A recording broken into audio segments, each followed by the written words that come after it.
Let's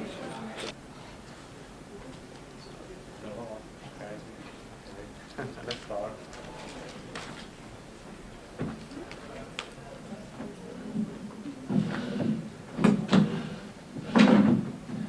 Waiting for Olaf Möller, who is coming in a minute. We can start the 5th session of Cinephilia Rediscovered Roundtables, and I'm proud to present our guests. Peter von Bag who is not here, as you know, had this idea to call 3 of the most important young curators and critics, and he called the Young Brigade, and they are part. I don't know if Gabe is part of the Ferroni Brigade too. Not really. Okay, not really, but 2, like Olaf and Christoph, is part of the Ferroni Brigade. But now I present Christoph Huber. He's the main film critic of the Austrian newspaper Die Presse. He writes the program notes for the Austrian Film Museum and works as the European editor of the Canadian magazine CinemaScope. He contributes to several magazines, websites, and film books. He has curated several film programs. I don't think it's still the last one, but I took it from internet. It was a program of classic Finnish films for the Ljubljana International Film Festival, organized with the other members of the Ferroni Brigade, Olaf Möller and Barbara Wurm. Olaf Möller lives in Cologne, where he writes about and programs films. He has written innumerable articles for international film magazines, but behind it lie countless texts for festival catalogs, regular columns in CinemaScope and Film Comment, annual festival reports from Berlin, Venice, Rotterdam and Udine, books on filmmakers, selection duties for International Short Film Museum Oberhausen, and so on, as written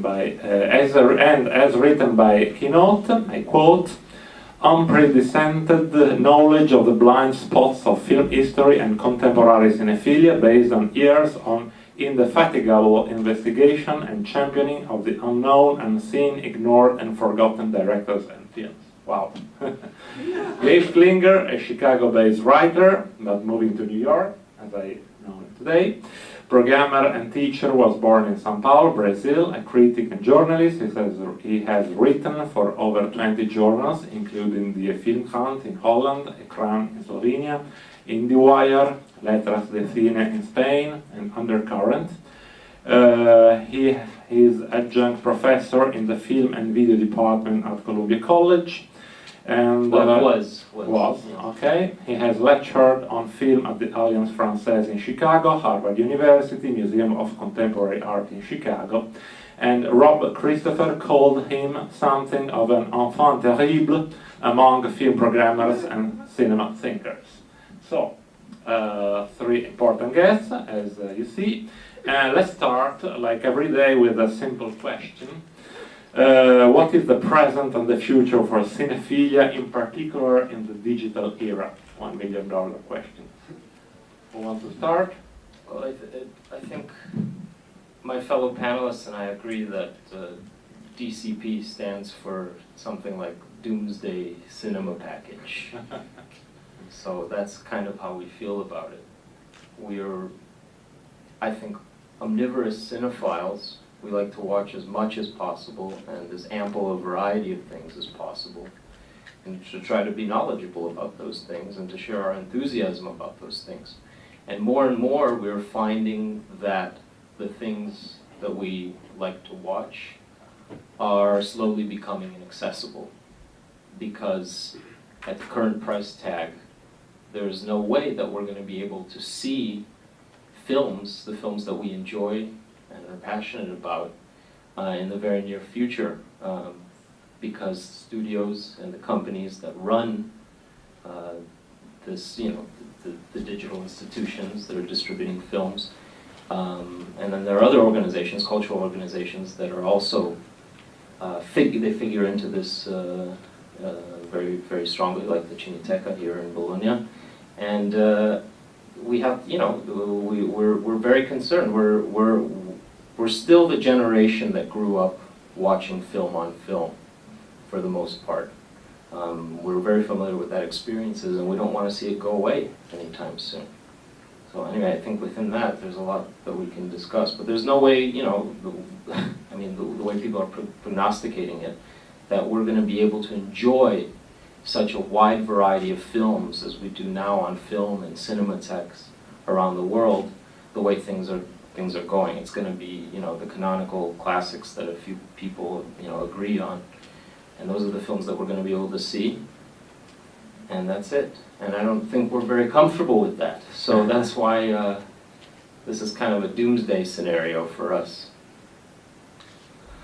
I agree, and I would like to add something else.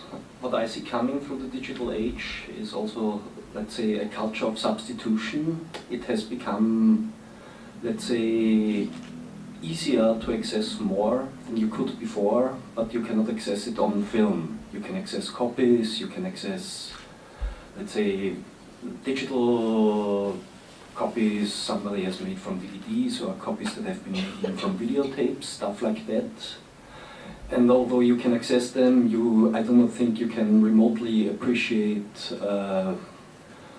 film as a cultural artifact in the way it's supposed to be. I see it as a very good research tool, for instance. If you want to find out something about the film, you can, in many cases, find some version of it or an excerpt of it on YouTube, which gives you a certain idea of it, what it is like visually, but it's like as if you are leafing through a catalog of paintings. You do not see the painting itself. It's quite something else. And I think because it's becoming normal, and actually because the idea of easy access is becoming something that dominates more and more in capitalist culture, it is something that's becoming a substitute. And I have friends who are cinephiles who are becoming, let's say, lazier and lazier because they can have those substitutes. They feel no need anymore to go out and actually try to experience a film the way it's supposed to be.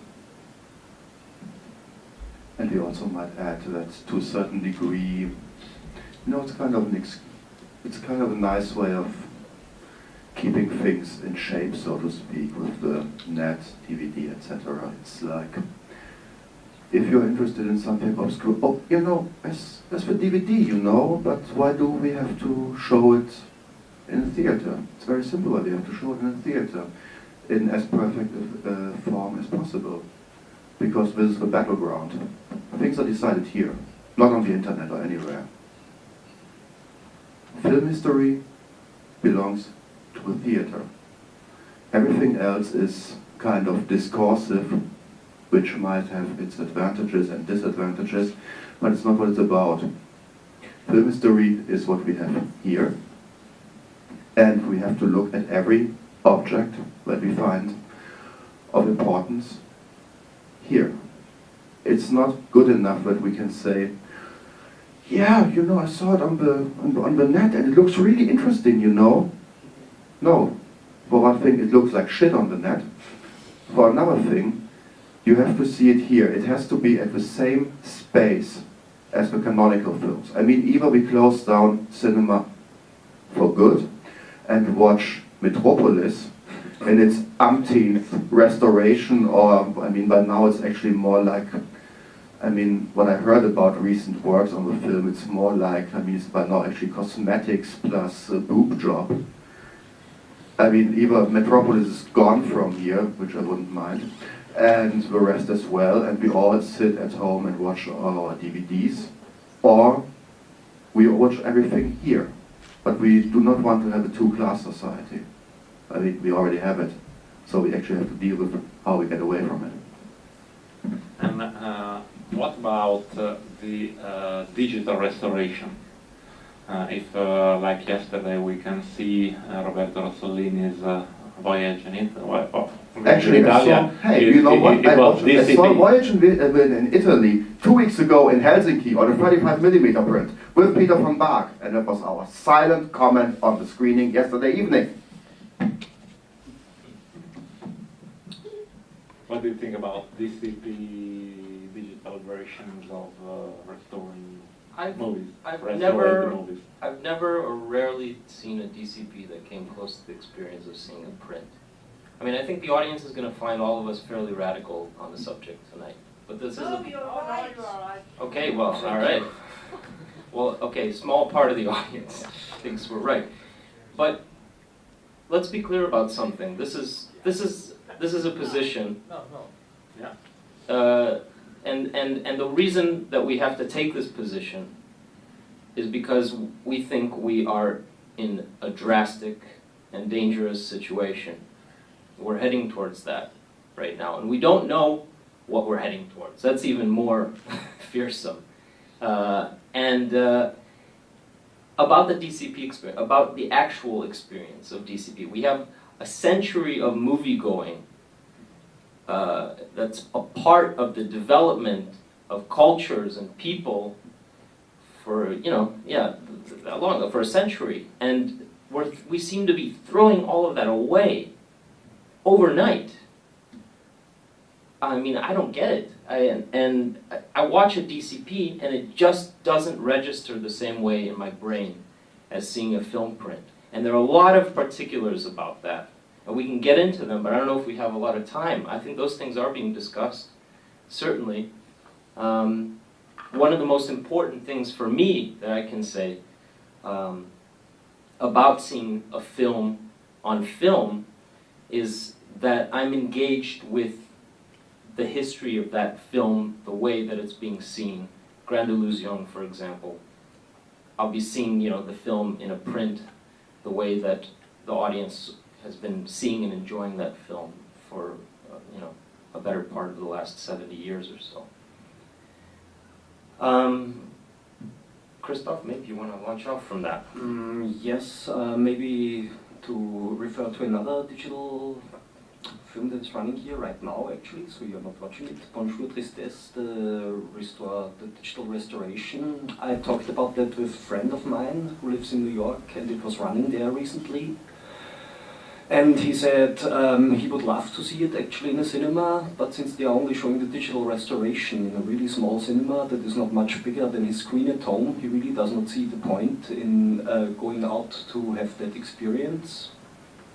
Because that's actually like you are buying the DVD, basically.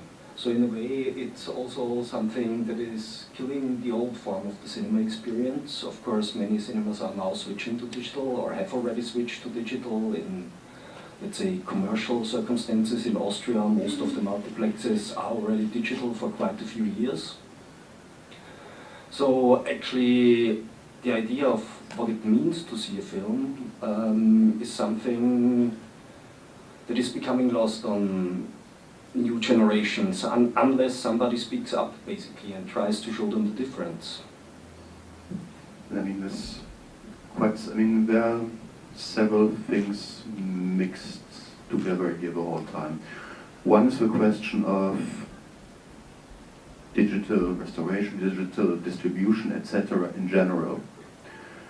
The other question is actually the responsibility of film museums and film archives, etc. And while to a certain degree, while I think that Bonjour Tristesse definitely belongs and deserves a nice 35mm print, if somebody thinks they have to show it from a digital print in commercial circumstances, okay. I mean, we all know that the history of film distribution is essentially a history of loss. Most people have never seen a film in a correct fashion. Because quite a lot of people have, quite a lot of generations grew up with 16mm reduction prints in film clubs, etc. We all know that there were kind of different leagues, so to speak, for the print qualities, wherever films were distributed, etc., etc., etc. What we are really concerned about is actually that film museums and archives might actually buy into that. I think for them, the priority should be not only to really safeguard the experience as such, which is also an experience of very hands-on human labor. It's the dude up there, for example. He's very much part of that. And what he does influences what you see. And what you see and what he does influences what's going on here. This is cinema. And there is simply also the respect towards, let's say, the tools of a craft, which are also part of, let's say, human labor. So I think it's quite simply not right to think that you can just go like that over what people did. I mean, filmmakers, cineasts in general, were people who were actually working inside a certain craft. This craft had parameters. And they were working with these parameters, and these parameters and the work with them shaped the final product. The final product is not an accident or anything. It's, in the end, it's the end of a very, very, very cost and labor intensive process. And we should honor that. I mean, on the other hand, I mean, do we actually ever get the idea that when we see roughly correct color Xerox of a painting, that we are seeing the right work, we see the same content, we do see colors, approximations of what they should be, but nobody would actually ever get the idea that this artifact that you see there, this Xerox, is actually just anything more than a kind of a shoddy replacement. You would not put something like that in a museum, although I heard actually these days also this is done, and God help us for our culture if this is true. Okay, so why should we in a museum space that's devoted to cinema work in a different fashion? So why should we be negligent of the physical aspects of the art we are dealing with? The other thing is that I think we have also, due to this mess of, let's say, kind of access to content, lost the reality of, lost our relationship to something else that I think is very important, which is the reality of scarceness, of scarcity. You cannot simply replace the work. It's not, okay, we can show it on 35mm film, let's show DVD. I mean, you know, I'm on a diet right now. And I have actually a pretty good idea by now that you cannot replace everything with everything. And I guess it's to a certain degree the same way with films. You cannot just pretend that there is something and it's of the same value and of the same worth. It's not the same.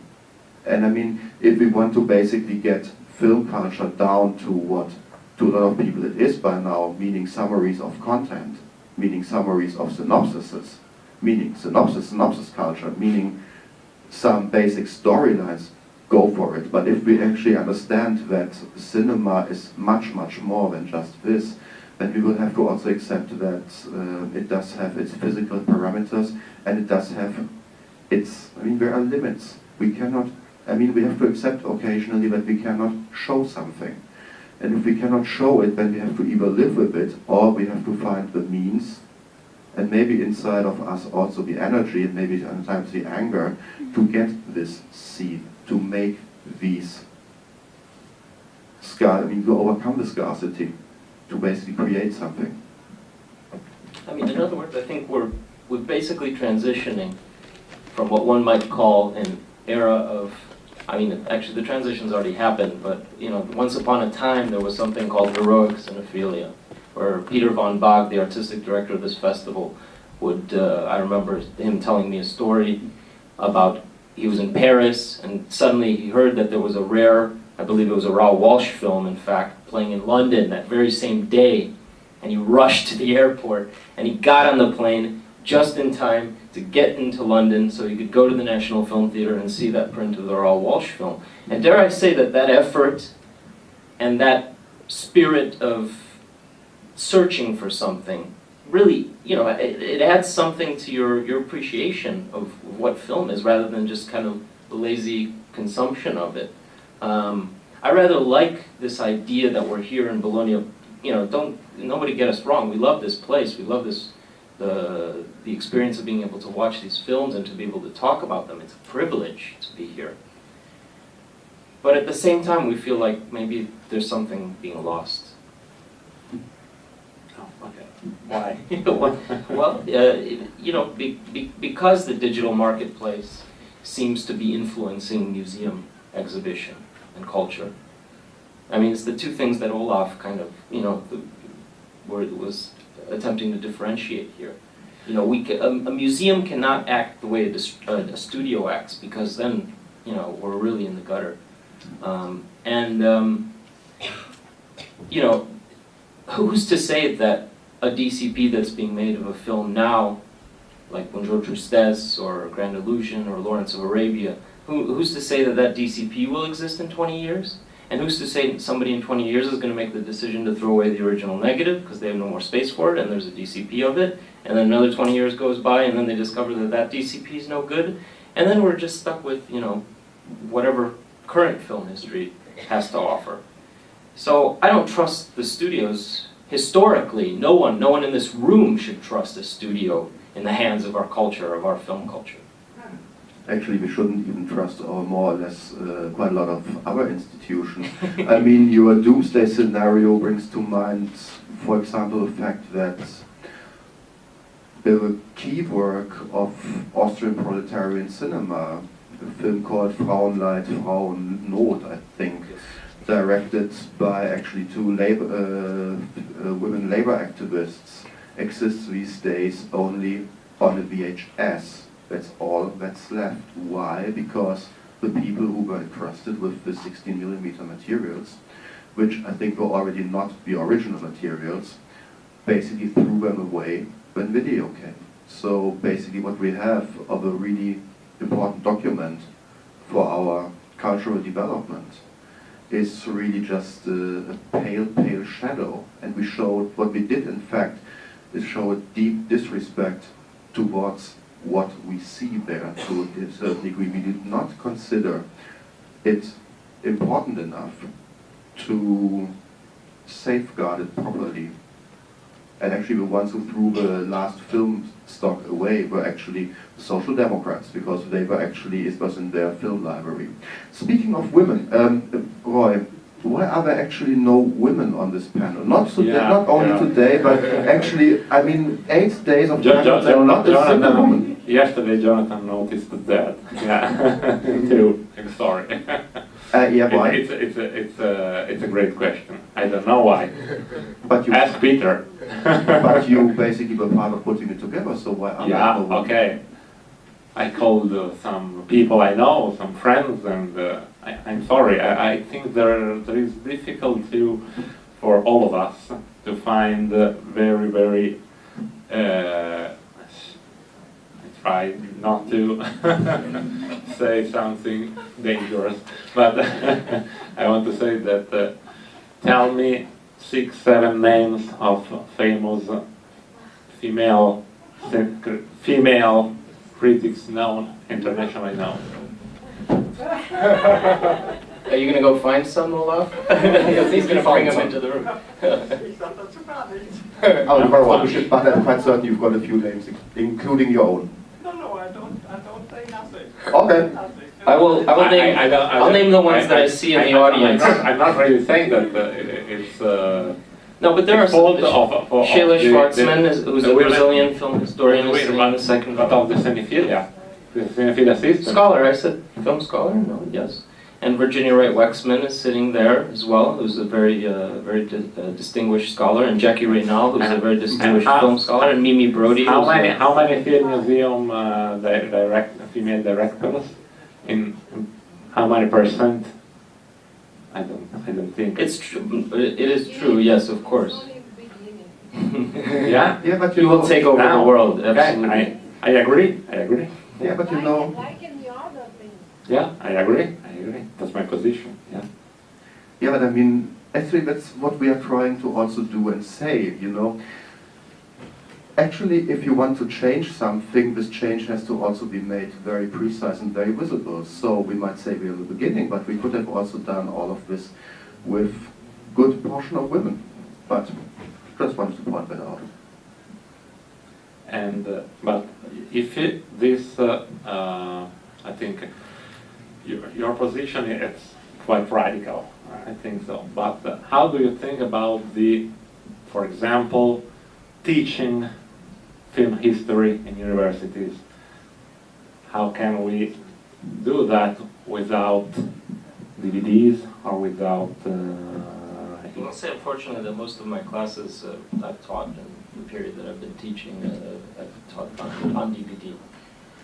And that's something lamentable, but it's the reality, you know, that the film department faces these days. They just don't have the budget to book films, and where are they going to find the copies anyway? But I usually do make a point to show one film on film during the semester. So that's my rule, is at least one film on film, and that seems, you know, at least an okay alternative for now.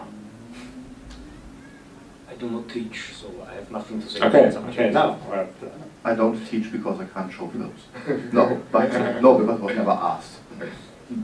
No, but I mean, the thing is, if I would be asked to teach, that would be the basic condition, that we can work with film. No film, no teaching. It's quite radical, yes. Well, No, it's, you know, it's not You radical. have It's to just be it's radical. Teaching, you have to be radical and not adjust to Actually, this I- institution. And it Yeah, has nothing to do with being yeah. radical. I mean, you want to basically, I mean, look, a friend of mine, for example, is teaching filmmaking, and he makes it a point that his students are never allowed to use any kind of medium other than Super 8 and 16mm, for a very simple reason, that he also wants people to have an understanding of things like economy, etc. Also the economy of making a film, the economy of thinking film, and that this is not, what can I say, it's not just a disposable thing. Filmmaking has a lot to do with basically with logistics, having an idea of what you want to do. And if you want to basically get closer to that, I guess you will have to spend some money. And if you have to be afraid of losing a few hundred euros by being negligent about what you wanted to say, it gives you a certain incentive to be precise the next time. And I mean, it's easy always to say that somebody is radical, but isn't that always just a very simple way of well, saying that it's an outside position and maybe not worthy of discussion, meaning isn't that like, for example, saying, well, we do not need all of those films that are not canonical, but you can watch them on the internet. Yeah, but Olaf, you know, it is a bit radical, I think, and I don't agree entirely with your position, because art scholars can't show they can't show things in their classes. They have to show reproductions. It's just the logistics of it, you know. I mean, you can take them for a museum visit, and you know, and they're encouraged to go to museums. But so I think in a classroom setting, it's okay to start with DVD, as long as you're encouraging the cinema experience. That seems to me a worthy compromise.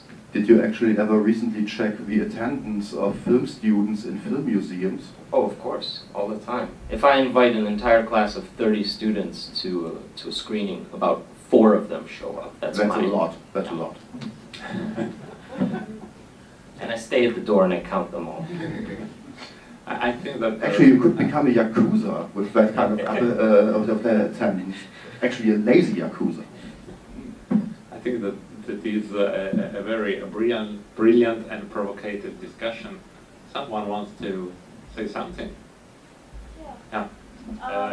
Just a moment. The microphone.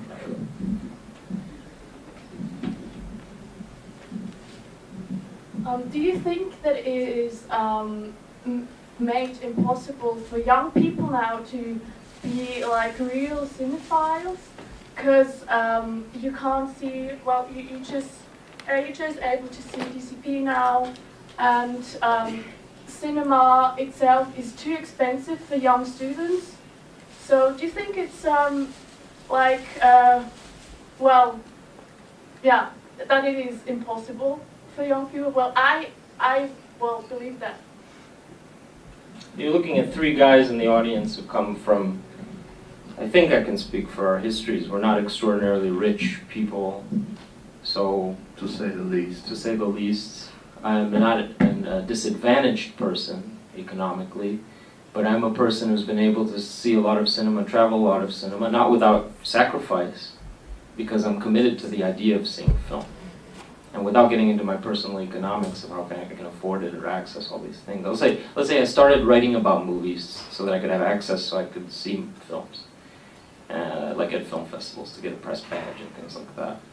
And then it started meeting other people. Jonathan Rosenbaum, who's sitting in the audience tonight, was very important because he introduced me to a lot of film festivals.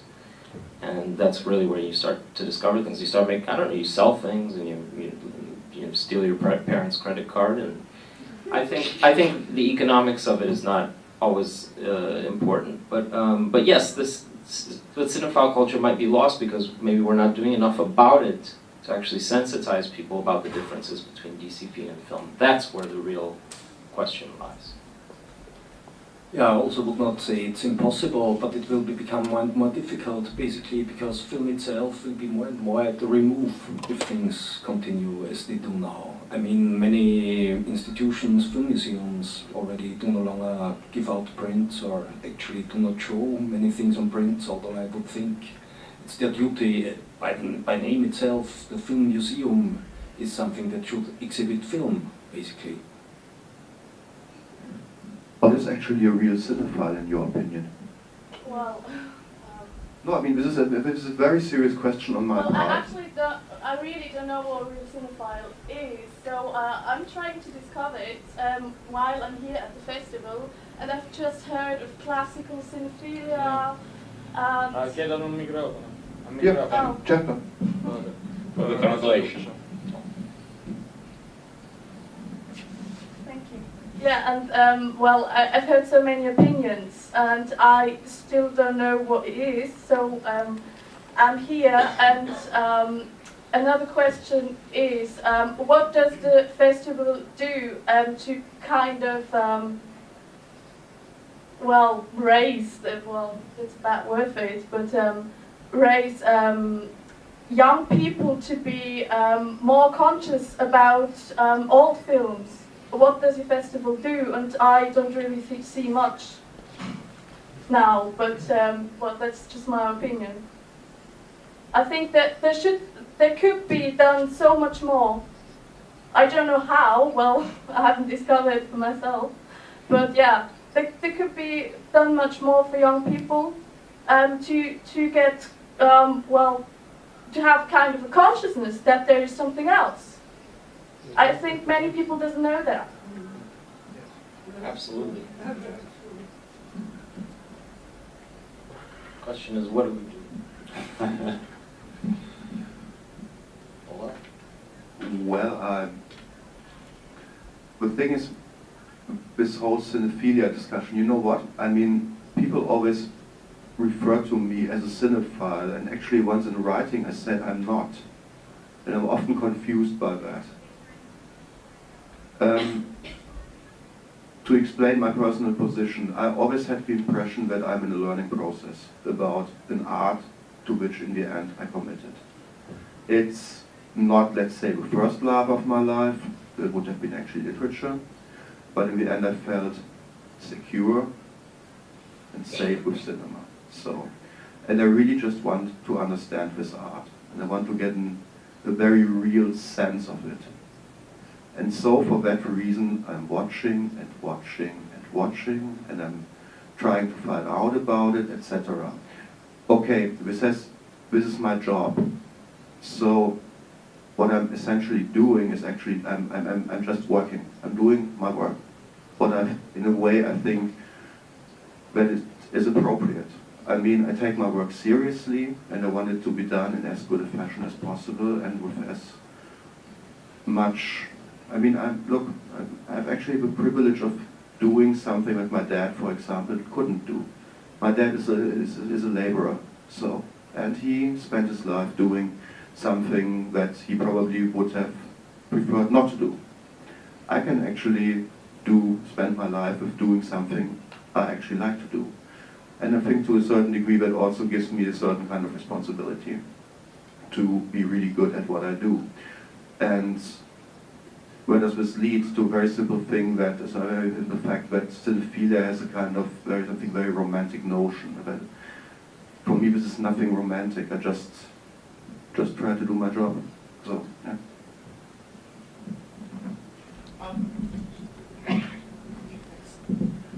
I have a feeling that perhaps there's a little bit of confusion in some of the discussions here between two different issues. One is nostalgia, which is the function that film, you know, there was a time when film was sort of almost like the central fact of culture, the central way that culture was talking to itself, or people, you know. And then there's the whole issue of activism, of what we can do now, and what materials do we have in order to do something now. And those are very different issues, but I think they get confused with one another.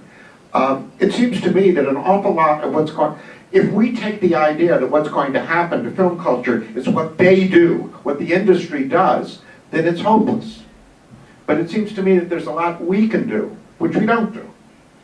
I mean, in terms of social organization, of people, you know, basically, we don't have to have theaters. We can have storefronts, you know. We don't, it seems to me that there's a whole, that's the way cinema started, in storefronts, not in theaters, actually, in terms of being a social activity. There are all kinds of possibilities, even though it means working with digital things. But the point is that I think what I was trying to emphasize yesterday was that it's a mistake to talk about cinema without the social aspect, which we tend to leave out of these discussions, digital versus analog. It's about whether, it's just as important or more important whether we see films alone or whether we see them with other people, how we feel about the other people we're seeing them with, how we deal with that collective situation before we see the film, while we see the film, after we see the film. Those are the things that we can do something about. But it seems to me. It's hopeless if we can't share the same, you know, I feel like if we're in an audience that can't distinguish between digital and film, then we're not really having a communal experience anymore. We're completely separated. Well, now we have the people checking their mobiles too, yeah, yes, okay. all of this. But what I'm saying is that it still doesn't mean there are all kinds of possibilities. In other words, one thing that socially, the digital viewing makes possible is a kind of democratization of, in other words, what's accessible to different people. You don't have to be in New York City in order to see certain things, or Berlin, or, you know, London, or Rome. You can be in very remote places, and you can communicate with people on the internet about what you see. So the point is there are different options that exist. Some of the options we don't even know yet, because there's been so much passivity about this situation, that it's almost like we're waiting for deliverance. We're waiting for people to come to us and make things good again, rather than taking the situation that it's up to us in terms of what we do about it. And it's true that the materials we may have to work with are not the ones we would choose, and they're lousy, but I think it's always been that way, hasn't it? I mean, I don't think it's not that we've had 35 mil prints at our own disposal. It's when we got to see them when, you know, those stupid billionaires let us, you know? So it seems to me that we never really have a perfect situation to begin with in terms of what we choose or what we want to choose. We have to get sort of like start, and maybe we can work our way up to something that's better from that. But the point is that we can't just sit and wait. And I think if we take this situation that all is lost because they took it away from us, we're not getting anywhere, really.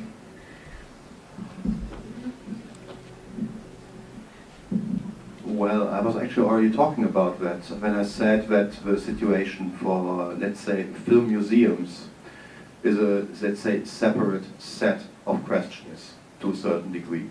That's the set of questions we are most concerned with. But what I was also already saying is the question of, you say access, but what are you accessing? You are accessing an idea of a film. You're not accessing the film. You are accessing an approximation. You are accessing something to relate to, but you are not accessing the film. And as I said, I think that for me it's actually very important that you cannot actually access everything at the same time. And I'm not really nostalgic about the fact that back in the days people had to travel to remote places to see a film. Hey, that's my life. I'm doing that all the time. No, but what I also think is really important to understand is that things are not there. we cannot see them. And that the fact that we cannot see them is something that we actually have to deal with. I mean, what you're saying is, it's okay if we have these, let's say, these placebos and that we can talk about. You are basically foregrounding the social discourse. But in the end then, isn't cinema then becoming also something to talk about, to quote a wonderful film by a Danish director in Hollywood? You know, I see the whole social point. And as somebody who is extremely concerned about the whole social question, yes, of course. But on the other hand, what is the price? Well, right, but in the 19th century, I'm sorry. Definitely. Okay. In the first half of the 19th century in America, Shakespeare was mainstream and it was performed everywhere. It was a kind of Shakespeare that is so degraded that we can say it's not Shakespeare, the same way that we're saying it's not film. You know, it's like it was King Lear with a happy ending. It was all kinds of things that we would not countenance now. But it was nonetheless all over the place, and people were experiencing it, and it had a kind of form of social exchange. I mean, one of the points I was trying to make yesterday is that cinema in the first half of the 20th century was similar to what theater was in the first half of the 19th century. And since that's no longer, you know, either of those things are no longer the situation we have to start with, we have to sort of like, I mean, it's not a happy thing to accept, but we have to accept it if we're going to go anywhere. Next we have a question. Just a response to that. I mean, yes and no. I mean, for one thing, I think it is quite something else to look at the kinds of ways, let's say, a theatrical text is interpreted.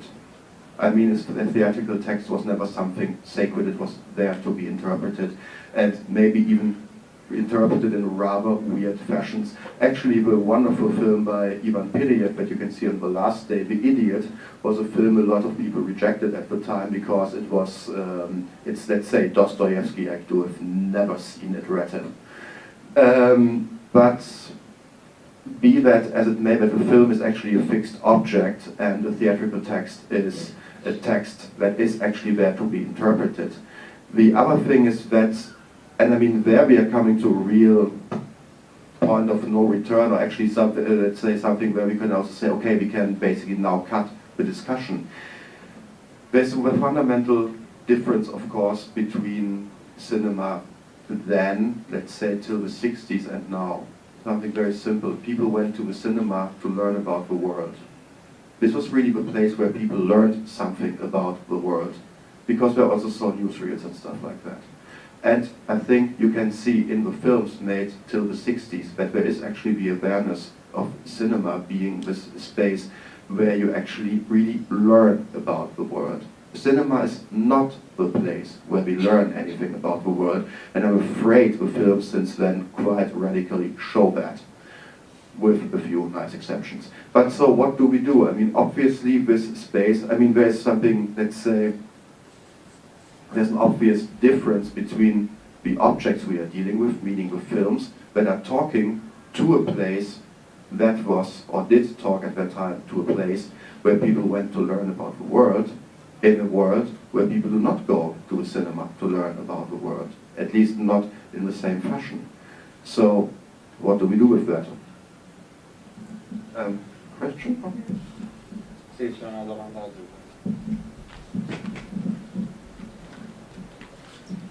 I'm really happy about the positions that are presented here, so-called radical positions. And also I think that it's a kind of taboo that we can't talk about losses, what we lose with this new development, which is not so new, but it's now taking the whole scenery overtaking. But what I really wanted to say is that you shouldn't stop before the university and before teaching with your radical position. I come from the university, and I think it's so important to present those positions in the university, because there's the young people, and you should mediate them, your positions and your connection with film and film history. I think I found it very interesting that you said the materiality is also the transmitter of history. So it's not only this fetishism, it's history that is in these films. And I think it's so important to mediate this to the students. And I think one should more refuse to say, okay, it should be, the films should be available, and so I use DVD, I use digital. Because if it's not available, the students can also learn something about it. And as Olaf said, access is really a very questionable notion, and it's not about about access, but it's about loss, and it's about what we can't get access to, but maybe at a certain occasion we can see a film, and we go there and make efforts to see the film in the theater, and not to build always this ideology that we have access to the whole world and that we can get what we want.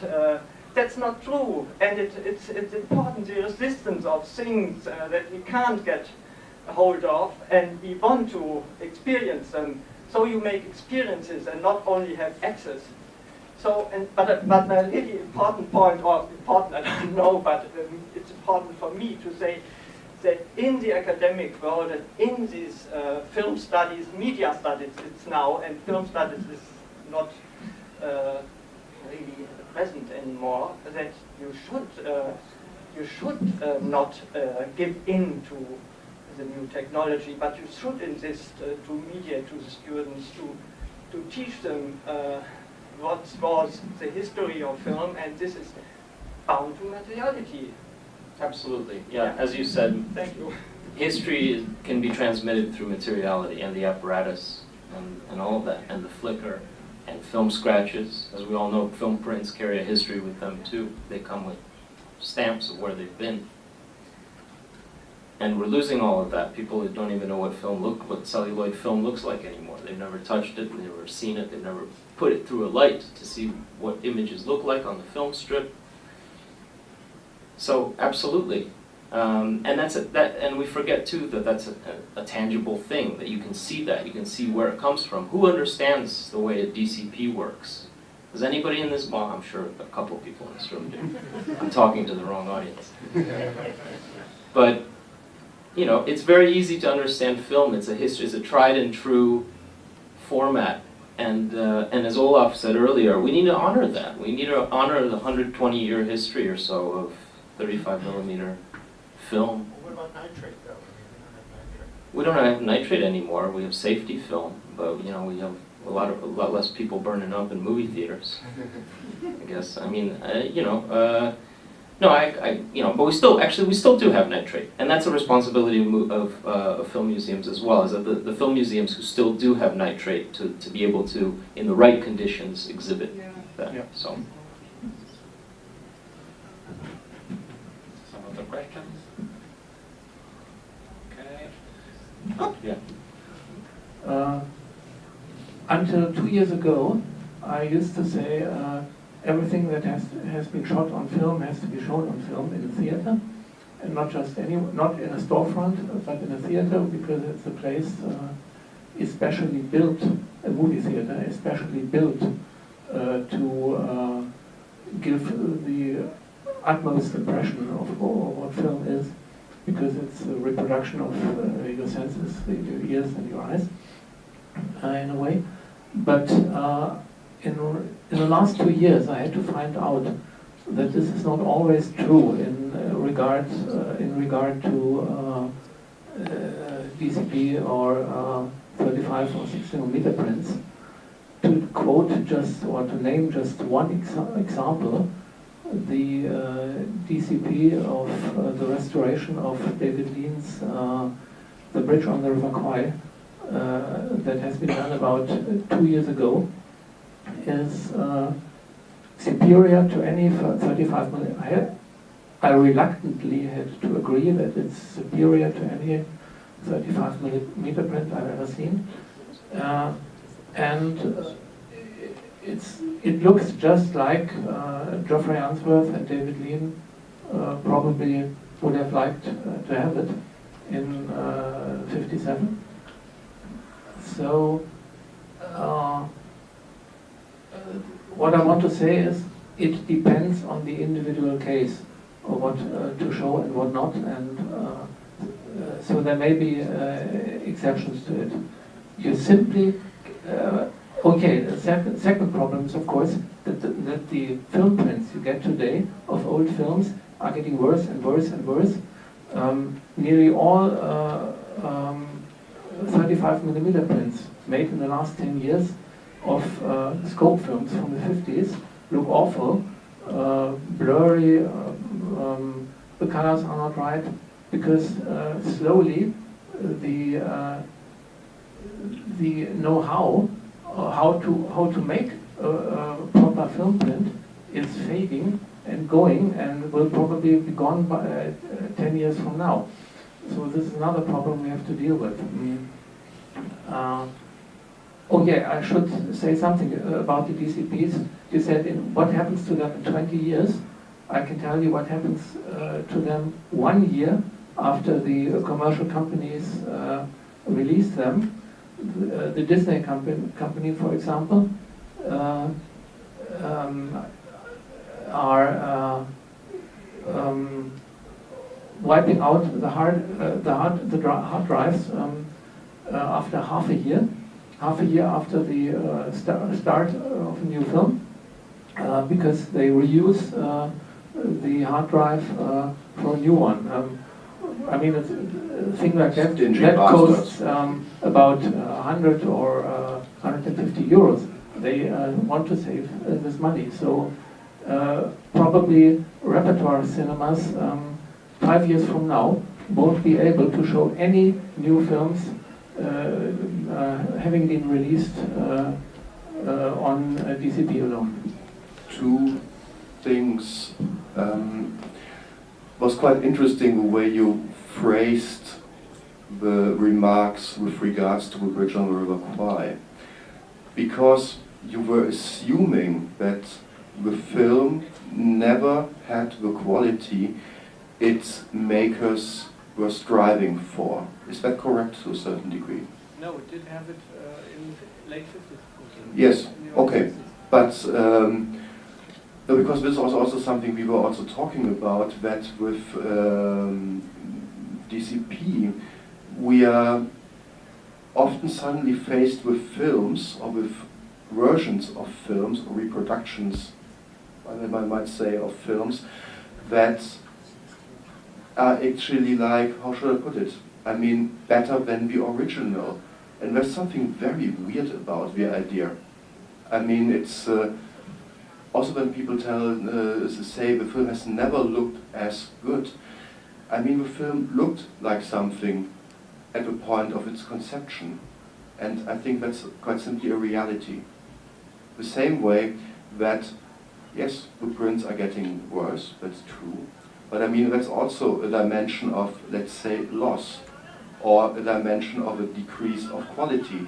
It should basically get us into, let's say, the mood of kicking some ass in laboratories and seeing to it that people get a proper education again. And I think it's quite telling that among younger people, if I'm not completely mistaken, this interest is really getting back in this whole laboratory movement. I mean, and that people are actually really getting interested again in not only making really proper film prints, but also working with the material. So it's, while we might say at the moment it seems like an almost lost art in the big laboratories, there is already somebody working on that, and the thing that we have to basically see is how to get these people, who obviously are very passionate of having a very good film print that is doing honor to the film it's basically presenting, so to speak, into these positions so they can actually do their good work. I mean, Christoph, jump in here. Well, maybe something else that in a way scares me about DCP. I have no idea how long they will last. in general, because if there's something you've learned about digital formats, it's that they constantly change, and you would always have to copy and recopy them. So I don't see how that is a process of saving film or even copies of film. To lesser and greater degrees, we do have to do that with film too. But I was talking to but less, but not not every 6 months after the DVD or. I was talking to Grover Crisp, who's responsible for the restoration of Lawrence of Arabia, or oversaw the restoration of Lawrence of Arabia. And people used to say that when you saw Lawrence of Arabia in 70mm, you could see the grains of sand. And I think they were just being poetic about the experience of watching the film, because you could see it. Really? Honestly? Because I was talking to, Grover said he was looking at, maybe he's promoting his digital restoration over the 70mm experience, but he said no, that the watching the film in 70mm, it's not true that you could see the grains of sand. And I have at least one other person who like you, actually says that they could see the grains of sand. Man, I actually had grains of sand in my eye. But and I asked Grover. My first question was, does the DP of Lawrence of Arabia, could he see the grains of sand when he was looking through the viewfinder of his camera? Is that important that we see the grains of sand? I'm sure they would be thrilled to see the grains of sand, because that's the type of experience that movie offers and not much more. I'm sad to say it's not a very good film. Talk about that later. And, I've pissed off the Ferroni brigade, beware.